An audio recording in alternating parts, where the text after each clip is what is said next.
So we need, this is what we need. Wow. I'm on this tour with Home for Good. It's a Christian fostering and adoption agency. Beautiful. They brought me in because they're saying, Pearl, it's a justice issue because the black children are literally being left. Yeah, 100%. And Yeah. they need us as the black church to step forward and say, I'll be responsible. I'll take one.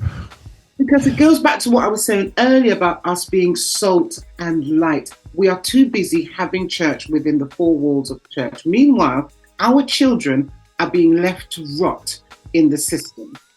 And I said, look, please, you could be a single person. You know how many single people are in the black church? Single people waiting for their Boaz to come and find them. Just because you are not married, my wannabe Ruth. Affinity Extra, be extra.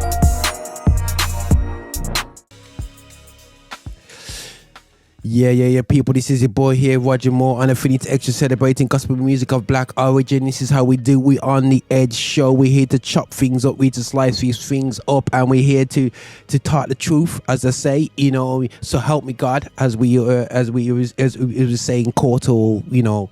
But, you know, I want to make it to heaven. That's all I say to people. So, you know, that's why we talk the truth. But listen, guys, we're going to get edgier. You've been noticing that my shows have been not as freaky as I want to be. I've been out doing life, and now I'm getting back on the road, and I've been given the opportunity to talk to someone truly. I'm like, how did I get this opportunity? I'm like, this is the Lord.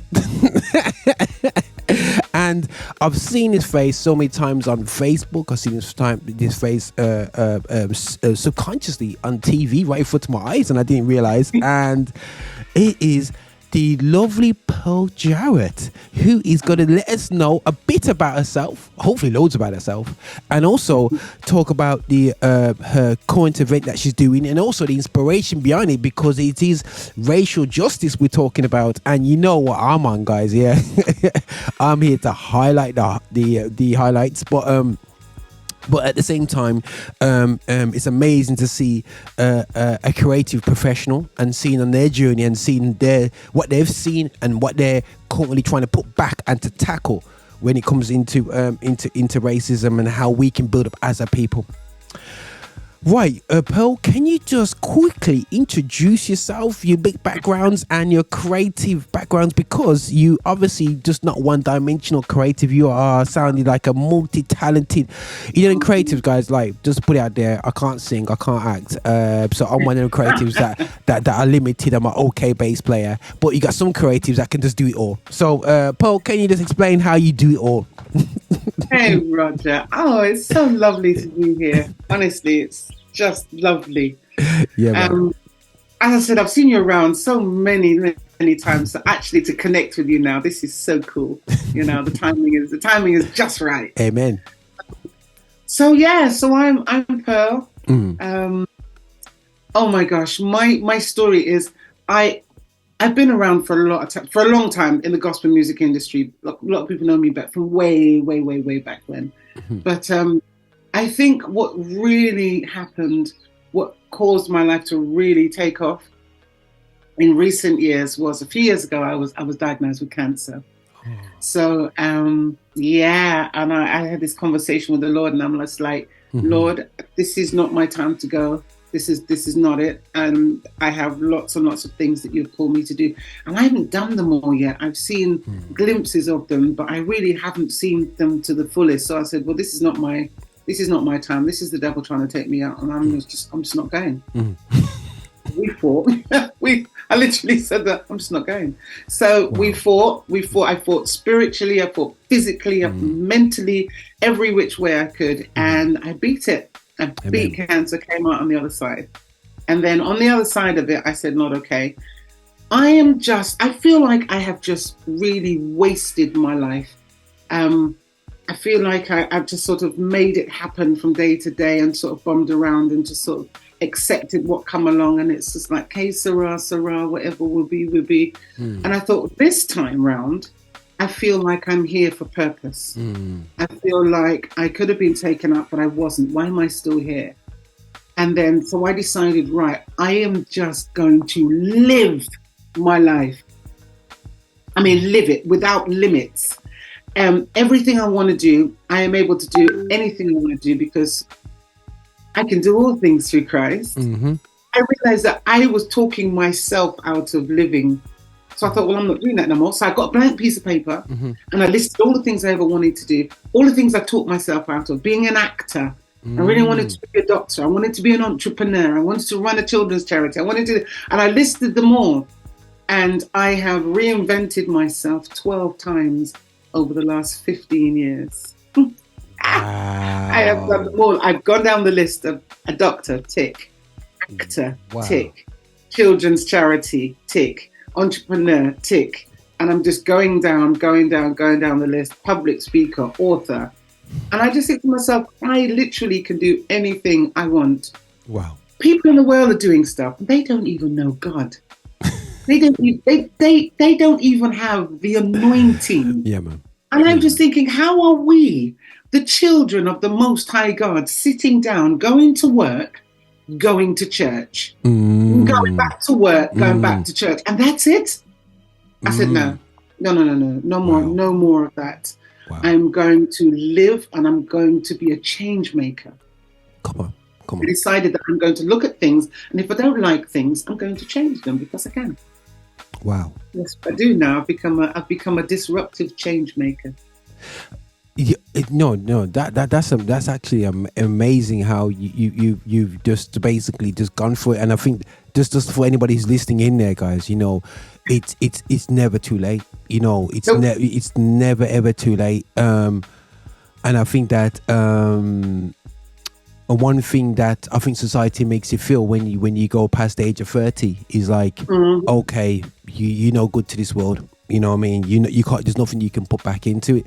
And sometimes you feel like, okay, when you see these young guys become superstars on social media, just putting out there, guys, you see these guys have 1.8 million followers, and you're thinking, I've got no influence, I can't do nothing. Listen, guys, just get back up on your feet, man. You know what I'm saying? And do your thing, because and just do you. Do you. This is the thing, Roger, right? We spend our time trying to copy other people.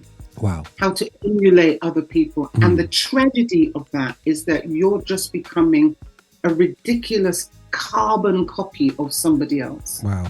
Yeah. It's like a carbon copy. You lose generations every time.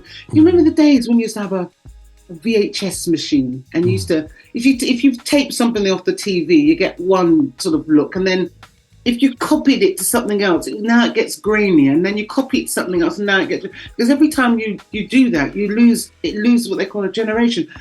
And the thing is, if we just follow people, if we just get jealous of people and think, well, that's what they're doing, I think I'll do that.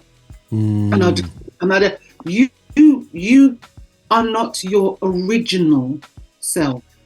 Yeah, that's the tragedy of copying somebody else. Yeah. Because you're becoming a carbon copy of them, whilst you were created specifically, uniquely, to do something that nobody else can do but you.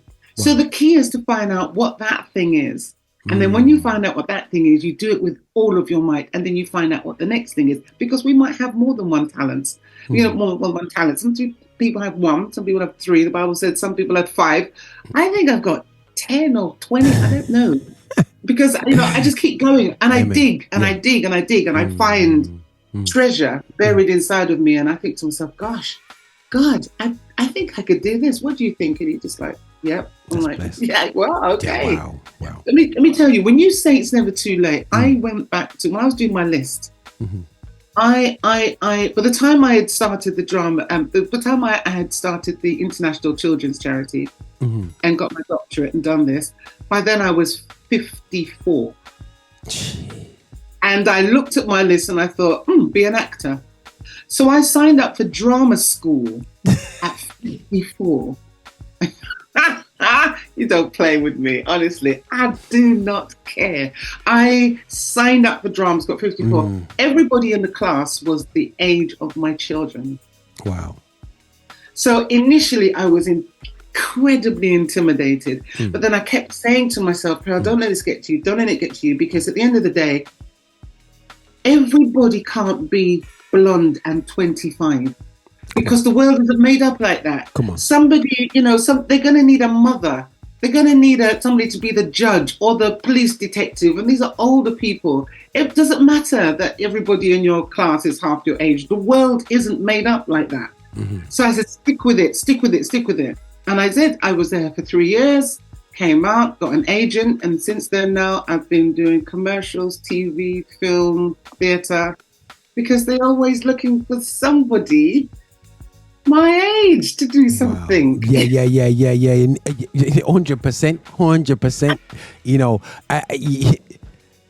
Guys, this is creatively inspirational. Just before we get into anything, man, it's just creatively absolutely inspirational to myself. Coming into my I'm in my late 40s now, and and it's a case of people going, okay, so when you gonna put your feet up, and when you gonna do this, when you gonna do that, and I feel like hold on a second, the best year is about to come. You know what I mean? Absolutely. So I am 100% inspired. So now, just to get into context, because we're going to get into something that you're doing right now, and I've been to, I did my little bit of research, and I bumped into a few videos where you talked about racial injustices, about supporting situations in the Caribbean. Just to put it out there, you are of Jamaican heritage. Just which part of Jamaica are your family from? St. Anne's. St. Okay, cool.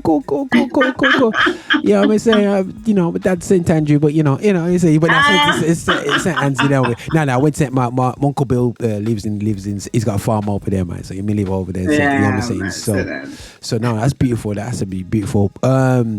So now, being was you born in this country yourself? Yes, so being British born, I'll call it British born Jamaican, yeah? Growing up with seeing firsthand blatant racism of them early years. And growing up in church and being a Christian, almost being... And because I grew up in a similar system in terms of being a young man, growing up as a Christian, you're kind of being told to close your eyes to certain things like within racism. Just forgive, God, heaven. God doesn't see color, but you get all these annoying things, but yet they're blatantly seeing color when they in church itself, yeah. But let's not go there. But seeing all these aspects over the years now. A lot of people have said to me in the past, like, Roger, why do you bother? Because as long as there's sin, there'll be always racism. You know what I mean? Why step up and do this? So what drives you to actually want to push towards racial equality? Before we get into your events and what you're doing now, what was there any triggering events or anything coming up, or you was always like that? You was always into the Black Panther movement. You always had posters of Marcus Garvey over your rooms, and you was and you was a Rasta for 2 years. What I'm saying? So what was your moment, or was it just you was that's you? That's just me. I don't have. I'm not one to follow movements. Like that, I'm getting the T-shirt and put the poster up above my bed and all that kind of. I'm not a groupie like that. I just when I look at something and I see injustice, it's annoying because you think to yourself, why do we have to suffer like this? I don't get it. Why do we have to suffer just because what? Because of the pigment in our skin. Yeah. And for that reason, we have to suffer like this. It's just not on. So when I see it, so there's lots of things that I do. I work with New Scotland Yard. So I'm always on the top floor of New Scotland Yard and dealing with some things. I get called into. I'm an advisor for Number 10, and I go in and I deal with some things. Wow. and then because I'm liable to walk up to somebody on the street and go, "What's going on? What's happening?" Yeah. Show me your badge number. Who are you? What station are you at? Because a lot of the police, the higher up police, know me. So if I see some police officer sort of Bobby on the street mishandling somebody, I'm just thinking to myself, no. Just give me your number. Give me your badge. Wow. That's amazing. Because I just think to myself, and if I see something on social media, my husband Aaron, they're in a small group as well, and they have formed something called Perceptions, and they're like, I call them like the A-team. I will send a video over to them. I said, guys, watch this. And within 5 minutes of them getting it, we've informed the commissioner and said, I want you to investigate. I want an answer. Wow. Why has this happened? Wow. Yeah. Oh yeah. I'm very much okay. When I watch Hamilton, right, the theatre production of Hamilton, there's this song being in the room where it happens, the room where it happens. You have to be in the room where it happens. It is not good enough for us to be as church people across the street or as black people across the street looking at things and going, "Oh, that's terrible. Why doesn't somebody do something about that?" Is it because you're standing throwing stones at the police? Whatless Babylon! And you're throwing. See, none of that is helpful. None of it. So I just feel like I need to be in the room where it happens, so I can say, "No, excuse me, I have something to say," and I say it to the people who can make decisions. Who can make changes, and then I go back and do what I'm doing. So do you feel like there was a culture that was anti-black people that actually who geared themselves to infiltrate the system, because to be black police officer back in the day, you were seen as an outcast. To be a black anybody to do with the system, you'd be seen as outcast, a sellout, ultimately sellout. And to get a high job, to be you almost been said, "Oh, them man, I forget that the ends them that they're sold out." So do you feel that we're pulling away from that culture now? Because that culture for me has held us back as a community over the past 30-40 years, because we haven't infiltrated. We're not in courts, we're not in councils where we should be, we're not in the numbers that we should be in certain areas. We are now struggling. We're not in anywhere where we should be because the church is busy having church, and this is my issue with the church. We are busy clapping hands. That's what we're doing. Meanwhile, our young people are getting draped up on the street, slammed against walls and handcuffed. Our children are sitting in the care system and this and that. We're not on any panels. We're not talking to the people that make decisions. We're not in the council. We're not anywhere. Or if you see people, we're sporadic. Yeah. The Asians are everywhere. Yeah. Everywhere. And we can't knock them for being everywhere because they want to be influential, so that when they put in their bids for their mosque and their this and their that, they get them. Yep. We can't sit down and just be having church and we are absent. Wow. Where are we? Wow. Yeah. And then when we wanna see something happen, we've got nobody advocating for us in high levels who can make decisions, but yet we are complaining. Complaining about what? These are the things that I just think to myself, stop talking. Stop talking. So all you do is talk, but you're not doing anything. Wow. Listen, that is a hard blow, people, for us all, because I do feel that, 100%, I think that the church buildings in our community have the black church has helped. I don't want to use the word white supremacy. It has, you know what I'm saying? I think it's such a used phrase, but it has supported the lack of empowerment in the black community, not by its inactivity. Connectivity. I remember the days, Roger, when I don't know if they still do it, but because I've stopped listening to people that say nonsense. But so I used to hear a lot of people saying, you can't be a lawyer as a Christian because you're going to have to lie. You can't be an actor. Ooh, I remember the days. Yeah. Because you're going to have to lie. Because you have to lie. Because you have to defend people are innocent. So no, defend people are guilty. So you're going to have to lie. Yeah. So you can't be a lawyer. Yeah. You can't be an actor. And you're going to be, because I don't know, because there was this thing about, you can't go cinema. And then you can't. So there was these really dumb little things that you can't be. So we were nowhere. Yeah. Apart from in offices at the council or working in the banks again, if we were looking out money but we weren't anywhere else. And that defeats the object of us being salt and light. Because where are we being salt? What? With ourselves? Yeah. Where are we being light? What? Amongst ourselves? Yeah. That's not what God meant. Yep, 100. I've seen it. I've seen a program it came out in. I can't remember it from the top of my head. There's a program in the Midlands. It was recorded in the Midlands, and it was done up in Handsworth actually. I can't remember what it's called because I was too young to watch it back then. But it's on YouTube now, and the guy who's a pastor now, he was on that program, and he got told by his church, get off there, and he had to leave it. He could be now a BBC executive who could be opening doors for black people. He could be there championing a British black station that does not represent the negative elements of our community, i.e. what BBC One Extra plays majority of the time.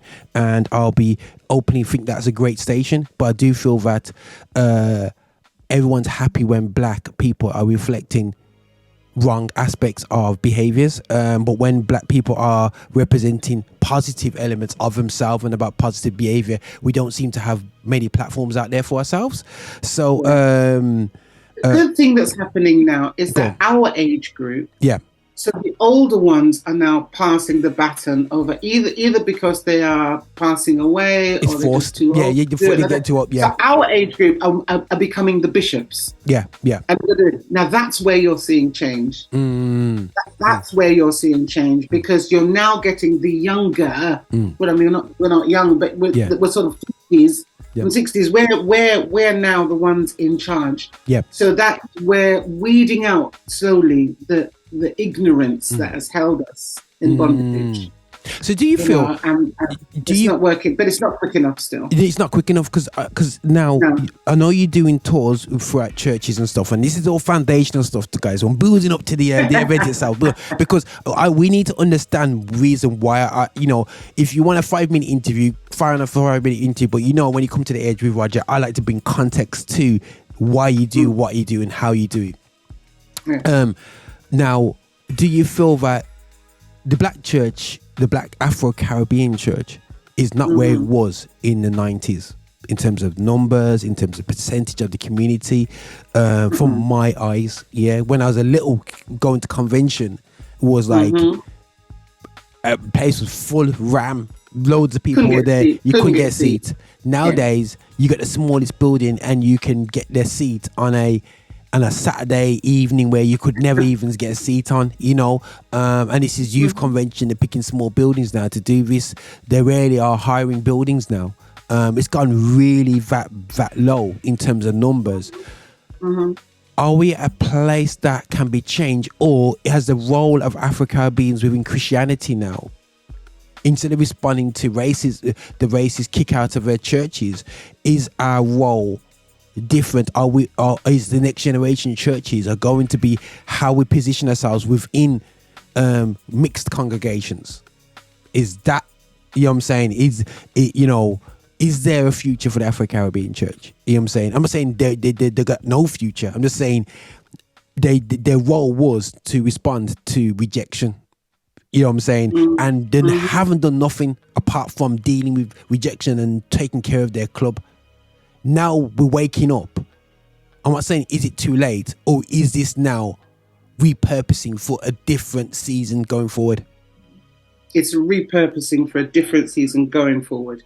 We have to now let go of what we had, not completely, because we don't want to throw out the baby with the bathwater. There was quite a lot of good things that were there, but there was quite a lot of nonsense, which was just the traditions, you can't wear a hat, you can't wear trousers, you can't wear earrings, you can't wear, you can't. Everything sent you to hell. Every single thing. Yeah. Watching TV, going to the cinema, going swimming, everything sent you to hell. So we need to strip away all of the stuff that has absolutely nothing to do with your salvation. Wow. And then we need to focus on just knowing, falling in love with Jesus all over again. Because the church has just become this entertainment center where it's not even important anymore that you need to get your soul right. So if you was to die today, you knew where you were going. Those messages, you don't hear them anymore. These are the things. I'm turning into my mum. I've really turned into my mum. The other day I heard that somebody got saved and then they died. And I'm so happy. So I just thought, yes, thank you, Jesus. You know, because there's no point you living your whole life and you die and then you miss it. Yeah, and then you just die and you just go to hell, where you had opportunity after opportunity after opportunity. You've said no, and then you die and you go to hell and you think, oh my God, I've made the biggest mistake of my whole entire life, because you cannot change it at that point. Yeah, and then so the church needs to get back to us.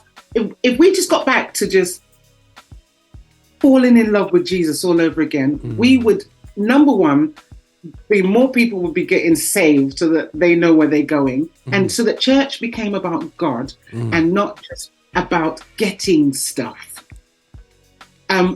This is my whinge, and this is but something that God is teaching me, Pearl. Very, very important. This is something that's dawned on me, and I have seen it in my life, particularly over the last 6 months. Wow. God has been saying to me, Pearl, there's no real point you coming to me just giving me your list of what you want. He's not saying he doesn't care, but it's just like, there's this script: seek ye first the kingdom of God and his righteousness, and all these things will be added. We know it. We can recite it. I decided that I'm just going to just love on God. Just love on God. Just be grateful for everything, grateful for every little thing. Just be pleased and just sit in his presence, read his words, sing praise and worship, sing in the car, sing in the... And Amen. The favor I am walking in is ridiculous. I get stuff that comes to me, and every time it comes, I just say, thank you, Daddy. Thank you for adding. Crazy. Thank you for adding. Yeah. It's like... And I just, it is more effective for me just to love on God and just let him add. And add. One day of favor is worth more than 1,000 days of labor. Come on. One day. It just takes God to give that man over there, like Pearl. Done. Job done. Rather me try to chase him, send him my email, give him my card, get through his secretary, all of that, and it's still my email ends up in his junk. God just needs to go like, and he'll come over and go, wow, I don't know what it is about you. I want to give you my number. Can you come and see me tomorrow? This happens to me, and sometimes my jaw hits the floor, and I'm just thinking, okay, wow. What just happened? But then I know it's because God is just saying, and I love this, Paul, because one thing I do moan about our people about, because I can talk about our people, is that we when we get to the top of the hill, we forget the people at the bottom. Yeah. We actually the fight to get to the top of the hill because we had to do it. We don't go, hold on, this hill's never meant to be there because everybody else on the top of the hill don't really. And there seems to be a heart to yourself to recognize, there's a strain to get up here. But again, I really want to pull on the strains to say that, okay, there's almost a generation of, listen, so you go, like, you know, my dad, you know, my parents' generation, you know, they'll be saying, listen, man, yo, just get over it. Racism isn't as bad as it used to be when I was a kid, you know, and you know, God will bless you. Look, I've got my house now. We paid our mortgage. We done this. Life is nice, and so just keep your head down, keep out of trouble, work 3 times as hard, and whatsoever. But like, as much as you're almost saying that, at the same time, you are actually going, okay, but over there, people are struggling. Yeah. so I'm gonna fight for the struggle, and I am going to see what God is doing. Now I know you've had a foundation that has been set up to even help people when they were struggling with COVID in Jamaica.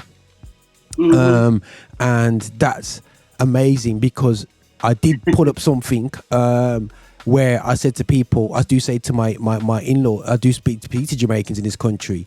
When I look at my Asian colleagues and I see where India is right now in the world space, they're in a place where they are a superpower. Bear in mind, in the 60s, they were nowhere near a superpower. So their community is put back into there, and it's been at to and froing. My question is to us as a Caribbean descent. I'm not talking about sending barrels only. What have we really put back into the West Indies? That's a challenge to that to generation. I'm not saying you haven't done nothing, because if you're getting angry, that means I've pricked you. You know what I mean? Like, no, what you mean? I sent 2 barrels last year. That's great. Yeah. But what have we done with our intelligence? I know Somalians, their engineers, went and helped rebuild up and support the build of their internal mobile phone infrastructure. In fact, they've got one of the top mobile phone infrastructures out there, and they use purely digital currency, which has been sent back home.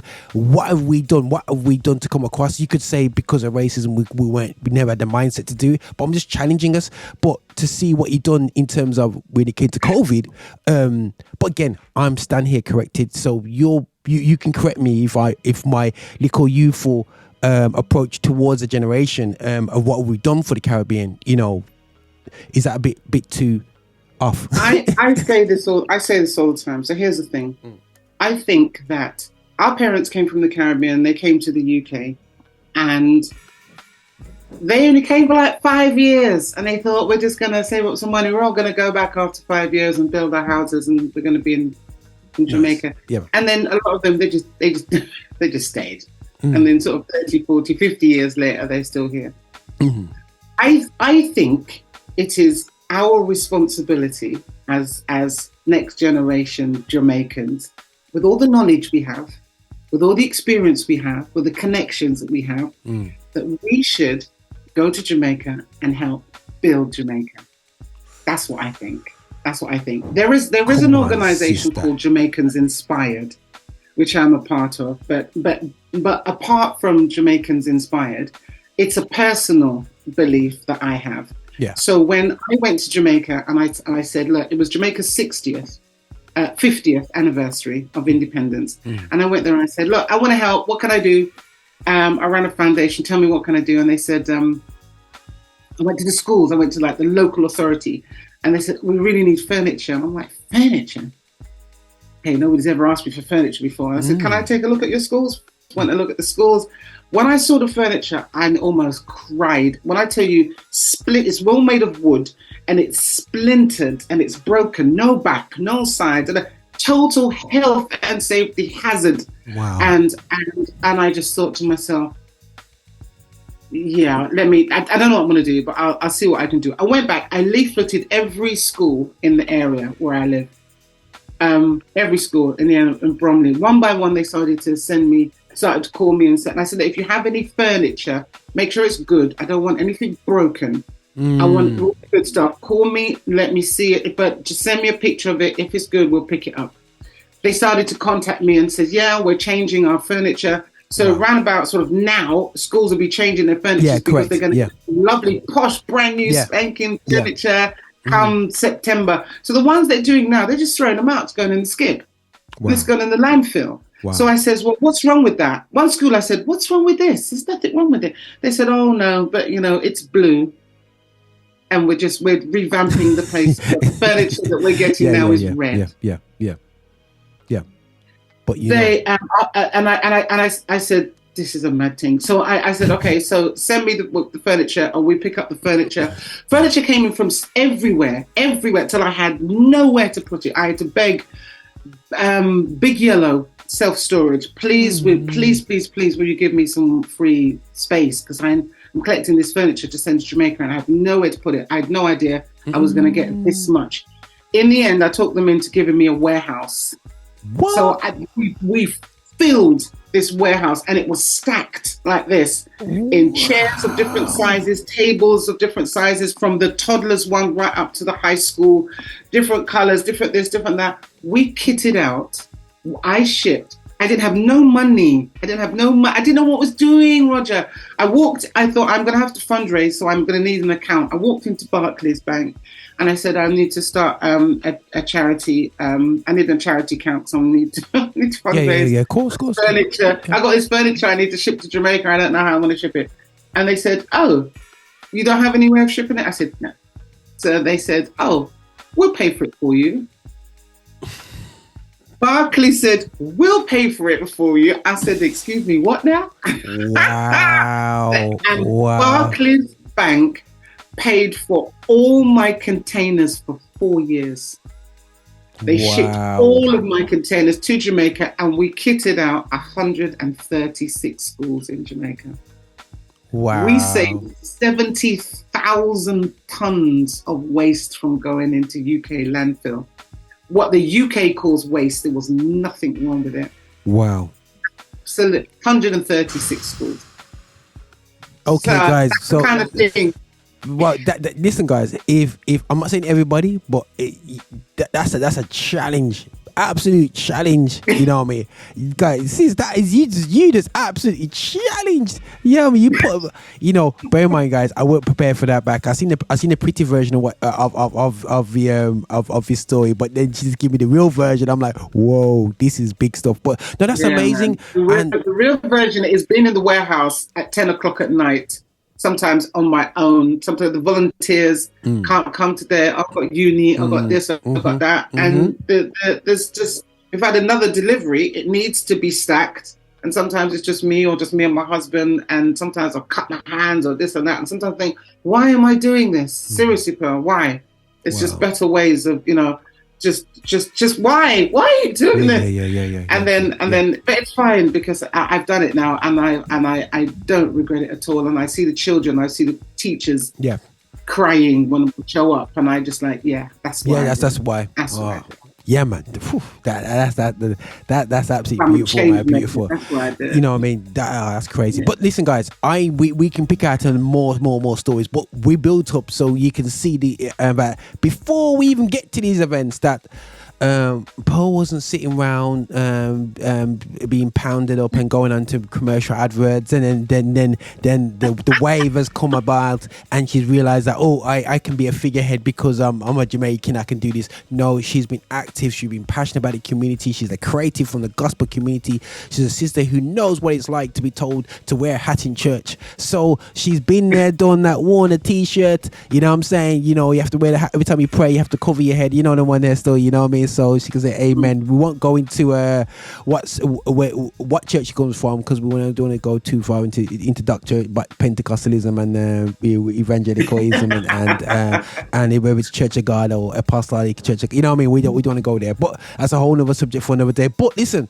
you are touring with an event now. I'm going to read this out, and it says racial justice and finding homes. Now, when I saw that straight away, I'm like, and finding homes, racial justice and finding. Okay, cool. So and then please, just explain to me because I feel like this is, you're not just doing it. This is like it feels like awareness thing going on that you're doing here, yeah? You know what I'm saying? So please, because I do know there's a lack of literacy when it comes to when I think of homes, when it comes to whether it's children finding homes, whether it's adults but building homes, you know what I mean? I feel there's a lack of knowledge in this area. So go for it, sis, and give us the heart behind it. So I'm an adoptive mother. So I have twin boys. We adopted a little girl when she was 2. So during that process, I got to find out that there is a ridiculous number of children in the care system. Oh boy. And the majority of these children are black and ethnic minorities. And they sit in the care system and they bounce from foster home to foster home, care home to care home, then they come out and they join a gang, or they end up in prison, and then they can't get a job when they come out, and then they go back to life of crime, and then they die. And so their life is planned out. The trajectory of their life is completely planned out. Come on. And what we need is for these children to be given good homes, good people who can speak life into them and change their thought pattern, change everything about them, tell them about the love of the Lord, and change the trajectory of their life. So they're going this way, and then they encounter good people, and now they can go another way. Without that, they're as I said, their outcome is very, very predictable. So when I looked at it, and I just thought to myself, well, why are our black children? Why are there so many black children? And why? And then I found out that they are, not only are there, the majority of them are black, they're least likely to be placed with a good home, the least likely. And then on top of that, they're the least likely to stay together as a family if they have siblings. Oh, that's the one. So if somebody does take one, so well, I'll take that one. Okay, then I'll take that one. So now your family is broken up in the north, south, the east, and the west. And then you might end up, sometimes, white people are adopting black children, and that is fine because a good home is a good home. The only problem with that is sometimes you don't know what I don't know what to do with their hair. So when you see their hair is matted. See their hair, you look at their hair and you think, why does your hair look like that? And then they don't now to give them the food appropriate to their culture. These people need, they need to buy some peas, they need ackee and saltfish and dumpling. They're not, you can't listen, when my daughter came, they said to me, oh, she's slow. It's just to let you know she's slow. Oh God! And when you say slow, why do you say slow? They said, well, you have to tell her when she's eating, you have to tell her to chew, and then you have to tell her to swallow. She's not like the food, Roger, the first thing me asked the woman was, what are you giving her to eat? The woman said, liver pate. Ooh. Liver what? Liver pate. I said, what? When the mom came, I said, Mar, here, this is fried chicken. This is jerk chicken. This is fried dumpling. This is rice and peas. This is that. I never once said to tell that child to chew and swallow. My God. Never once. So we need, this is what we need. Wow. I'm on this tour with Home for Good. It's a Christian fostering and adoption agency. Beautiful. They brought me in because they're saying, Pearl, it's a justice issue because the black children are literally being left. 100%. And they need us as the black church to step forward and say, I'll be responsible. I'll take one. Because it goes back to what I was saying earlier about us being salt and light. We are too busy having church within the four walls of church. Meanwhile, our children are being left to rot in the system. And I said, look, please, you could be a single person. You know how many single people are in the black church? Single people waiting for their Boaz to come and find them. Just because you are not married, my wannabe Ruth, just because you are not married yet, it does not mean you cannot be a parent. Come on now. Come on. It doesn't mean that. Because remember that Winans song? Love isn't love until you've given it away.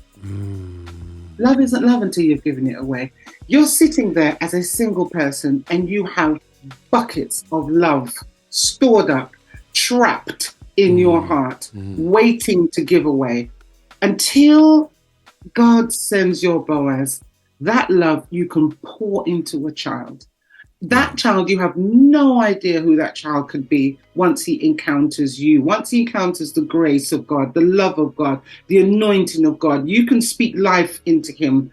Cover that child with the blood of Jesus every day. That child could be the next bishop of New Tea 10 years from now, 15 years from now. Yeah. You don't know.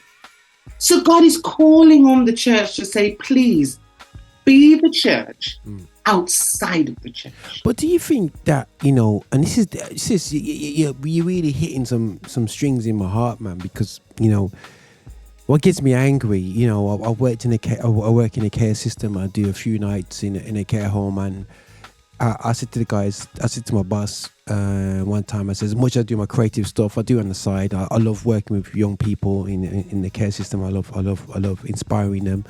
But I said to her, I couldn't do this full time, and she says, why can't you just excel here? I says, this system is sending the children out to fail.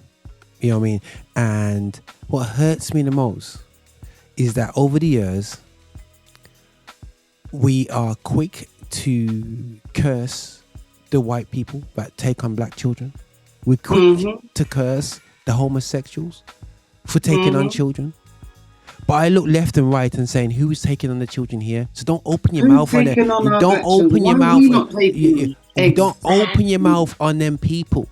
You know what I mean? I don't want to hear LGBTQ. We're going against them because no, shut up, church. Have we stood up? And before we even get there, what are we doing left and right?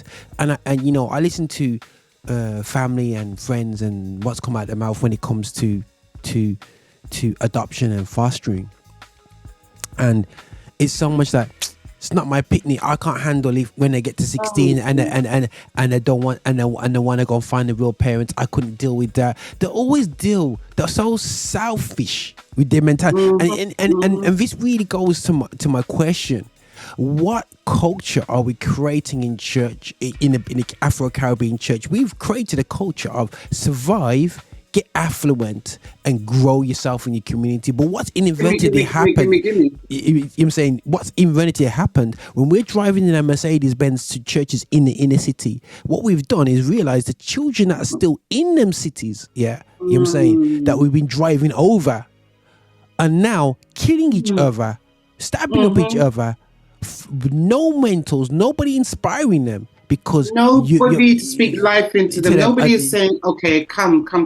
Let me sit with you. Let me see your book. Let's what you're studying today. Okay, come to the supermarket with me. Let me teach you how to shop. Let me teach you how to handle money. Let me teach you how to cook a chicken." Nothing. What we need to be speaking into the lives of these children. And if we did that as the church, we would slash the crime on the streets, because they're running around because they have no point of reference. Yeah. I think somebody said, if Christians, and you don't have to be, again, you don't have to be a married couple. You can be a single person. You can be a single female. You can be a single male. You could be a married couple with no children. You could be a married couple with children. We were a married couple with children. Wow. There is no wrong or right way to do it. Are you black? Do you have love in your heart? And do you have some time and a spare room? And they will even give you money to help you to do this. You don't think, well, I can't, and another moat to feed. They'll give you money to do this. All you have to do is have a heart of compassion. Do you have that? Then get involved. Amara has done more for our family, I think, that probably we have done for her. Her life has been transformed, and when I think of where she was, and now she's has a medical. She's on a year placement, and she's abroad in Holland, and she with a medical company. Wow. And this could have been so much a statistic. It's like, this absolutely almost brings me to tears because I've actually seen children, because I deal with 16 to 18s now, and in the system, and I see the setup, the end of the setup of a system, and when they haven't had the opportunity to be around positive role models, when they haven't had the opportunity, when I'm speaking to a young man and he says, I don't know what my dad looks like, I haven't seen a picture of him, I don't know who he is, and you sit there go, just to compute that. And then the one thing I said on my first day with his shoot, was, this is what the system looks like, mate, for a young black man like yourself. And I just had a few words with him. And he gave me firms. What you give me firms for? He said, "Rude boy, no one ever told me that before. Respect, man. You know what I mean? Safe. Nobody told me that I've got to make strong decisions now. Unfortunate that youth is incarcerated for murder now. Yeah, because the system wasn't there to support him. Yeah, and he lost faith because he didn't see any hope as a black man in this society. And I wasn't working with him enough, but they wouldn't invest into. But the thing is, if we had intervened at the age of 12, 11, when he was on the streets and whatsoever, at a younger age, we wouldn't be dealing with a young man who's been in and out of mental institutions up to the age of 16, and now is in prison. So this is what I'm saying. It's a two-way thing. It's a two-way street, because that child could have been something completely different. Could have ended up as a professional, right? But as I said, in our heart, in our life, in our home, we had an Amara-shaped hole. Just the jigsaw puzzles, and the Amara was that exact shape. And God came and He said, "I'll see to it that you slot right in." So she came and just and slotted right into, and she completes our family. How old was she when she came into your family? How old was she? She was 2. She was 2. She was 2 days away from her 3rd birthday. Wow. When she came in, 2 days away from her 3rd birthday. But she has just completed our home. Her brothers, they absolutely adore her. She has them wrapped around her little finger. I mean, they're 30. Her brother, my son's now 30, and she's next month she'll be 21. Wow. But they absolutely adore her. She's my little heartbeat, and you know, my husband is just like, because she's so bright, she's beautiful to look at, she's beautiful inside, she's a beautiful spirit, she loves the Lord, she's kind, she's bright, she's funny. And I just think I've seen what speaking into somebody's life and being around them and hugging them and holding them, and when they want to go off the rails, you say, no. This is how we do it. We're gonna do it like this and this. And then they listen to you, and the transformation. But what it has done for us, it has filled a hole in our family as well. So this is why I say to people, you know, it's you can help a child, but it will also help you. Yeah. Because there's no reason for you to be lonely. There's no reason to be lonely. There's no reason to live on your own. Go home and cook for one. There is no need to do that. Because there is somebody saying, I really, really could use some love, and I would really love to give some love back to you as well. Oh, man, you know, sorry, guys, if you're thinking, Roger, why are you so speechless? You know what I mean? Because this hurts. I think for me, because I've been blessed by having parents. I've been blessed by my parents moving out to the ends, as I would say, when I was very young. And I moved into an area which was it wasn't even affluent. It was just, you know, it was affluent compared to where I was coming from.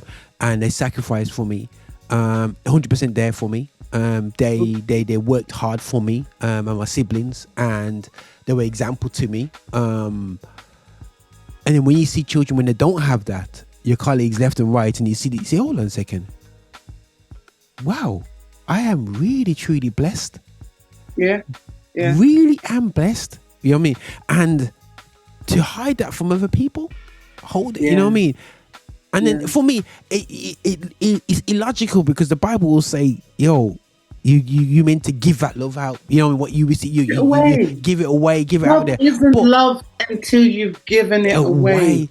But yet, why is it just some holding on to thingy? Why have we got this culture? This hold on culture? This hold on to my things? This hold on to my look after me and my clan? This clansman mentality of my little tribe. You can't be happy when you do it. That's the thing about it. You're not actually happy until there is something that happens to you when you give love away. Wow. When you give something, that's why they said it's more blessed to give to receive. Because when you give something happens to you as the giver. And then you look at that and you go, wow. When I give this furniture to the schools and when I see the teachers cry, when I see the children, they're like elated because they could sit on a chair that's got a back and they've got school because I've given them exercise books and stuff like that. And they're just like, wow. I stand there and I go. Do you think, just on the left side, just something that we're putting out there just for anybody to listen to, do you think for Afro-Caribbean people there's a couple of traumatic events before we get to this generation of why we probably a certain way when it comes to children? Maybe because there's the element of the windwash generation that got caught up between some who stayed in Jamaica, some who came over, the hurt of that, and also the fact that ultimately we're only probably second, third generation in of the generation coming to this country of the slavery being ended. So you were being shipped and not really had a family unit until kind of the settling down of do you feel that fallback that fallout trickles into our community today, or is that just too deep? I feel that all of it contributes, all of it, because all of this stuff gets ingrained into our DNA. So it's not skin deep. It's way down into our DNA. Wow. So it manifests itself in so many different ways. However, it just takes these conversations, maybe the penny to drop to say, come on, actually, I live on my own. Why do I live on my own? I have 2 bedrooms. I'm lonely sometimes. I wish I could run joke with somebody. I wish I could say, come, let's go to Primark, and let's go. It doesn't have to be expensive stuff. It's just stuff that let's go and have lunch, in town and sit by the river and throw stones into the water. It's sometimes you just need another person just to make your life wholesome. Yeah, because we were not created to be alone. We were not created to be alone. So it means that having somebody that you can sit down and be speaking into their life and them learning and them growing and progressing and changing will enhance you to no end. Amen. And then you say, right, well, this week, we're gonna jump on a train and we're gonna go to a museum. Yeah. Just because. That'll be and it's those kinds of things. Yeah. It's just having somebody, and it wouldn't have occurred to you before, maybe because you were just going to work, going to church. But hopefully people will listen to this and think, do you know what? I could do that. Awareness, people, absolutely. This is beautiful awareness.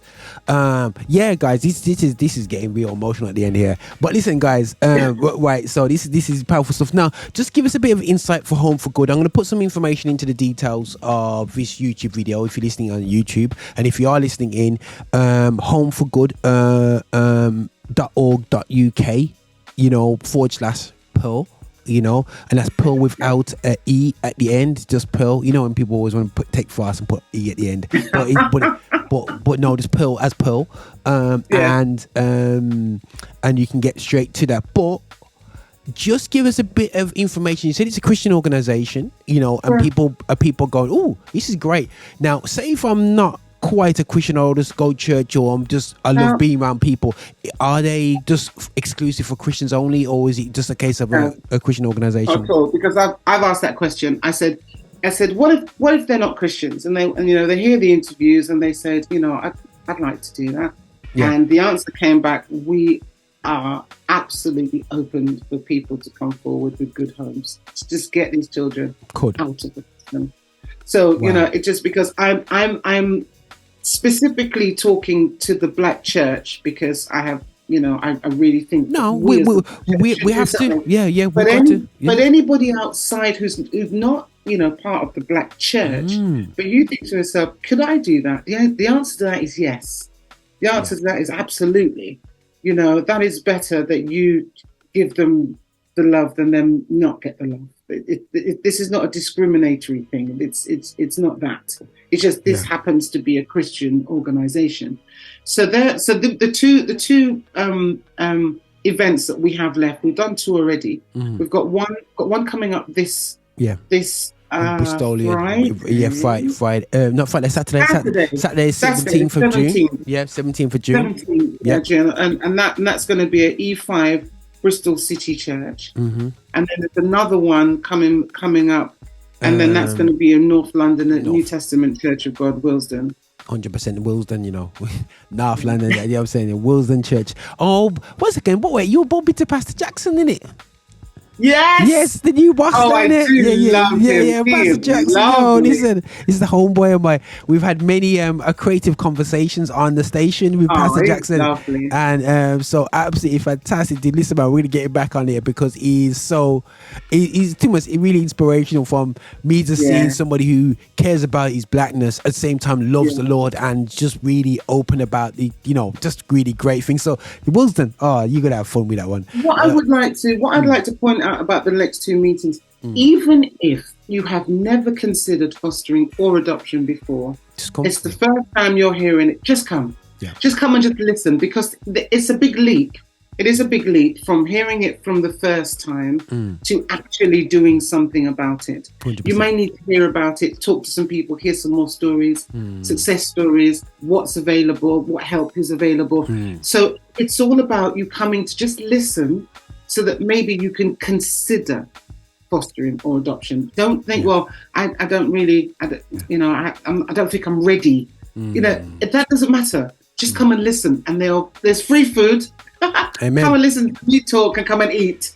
And then just kind of... There's going to be no liver pate there. There's going to be no liver pate. There's no liver pate. There'll be no liver. There's going to be... I guarantee you. No cucumber and cheese sandwiches. No. We've been having proper West Indian food. All right, amen to that. But no, also as well, if you are watching the video sometime in the future, and the events are already gone, don't think that this drive is over and done with. This is just but the start of this journey. And I can imagine if you get in contact with Paul even in the year's time, this will be close to our heart. God sparing life. So for me, guys, Home for Good has been around for a bit, and it will be around for a bit longer, God's willing, much longer. And you can contact themselves as well. Again, go to the website, just Home for Good. Just guys, if you're listening in, if you're watching, just hit the link. Go into your search. Google search is an amazing thing. You can find it and do your research. I do believe just how it's triggered my heart, and that even this conversation would activate you to start thinking, you know what I mean, and challenge you, because I know a lot of us do look left and right and go, you know what? What can I do? And sometimes we feel like we can't do nothing. But I always say prevention is better than cure. And we always looking to cure people in church, bringing in people in bits and scarred up because of life. But we're not willing to invest into the prevention.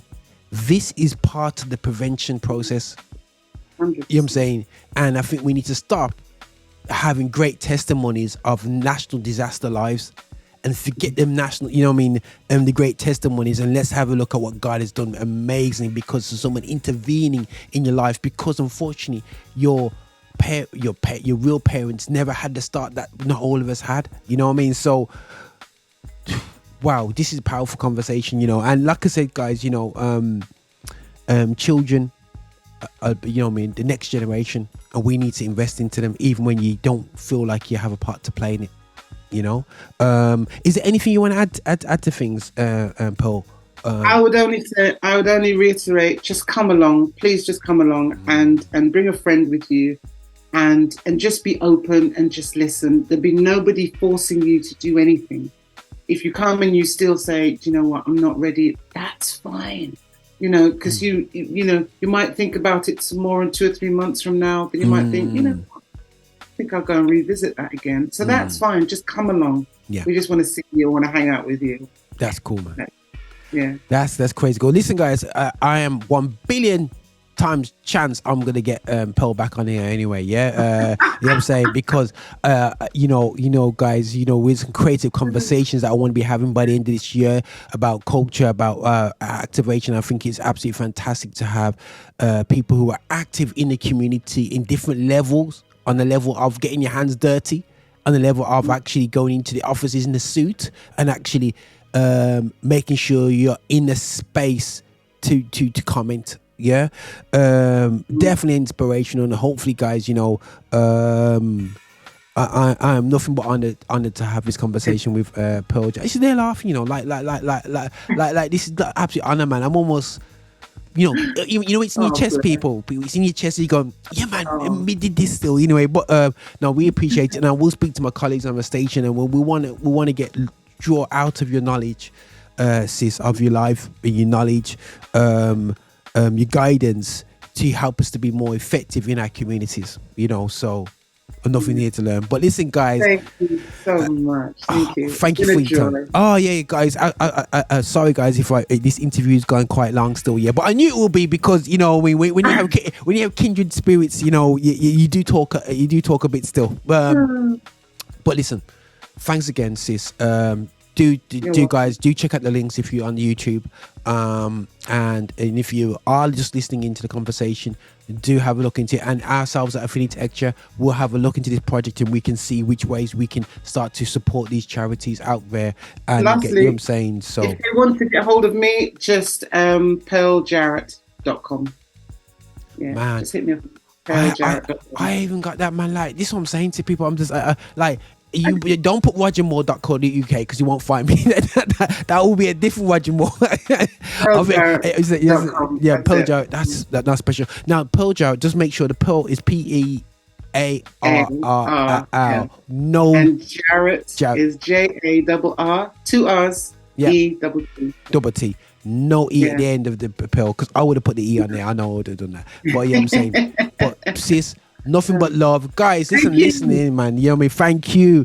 And you are listening on Affinity Xtra, celebrating gospel music of Black origin. But we're here to love the art and also the culture, and also social change for the better for our community, with Christ on our side. Nothing but love with the special, beautiful, amazing Pearl Jarrett, man. Blessings, people.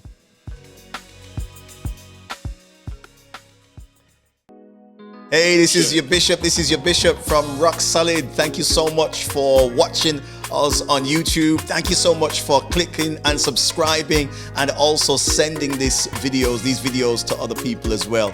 We are so hungry to get your support. So remember, check us out on our website, and also check us out on Insta, and wherever you want to find us on Spotify. You can play us all day as well.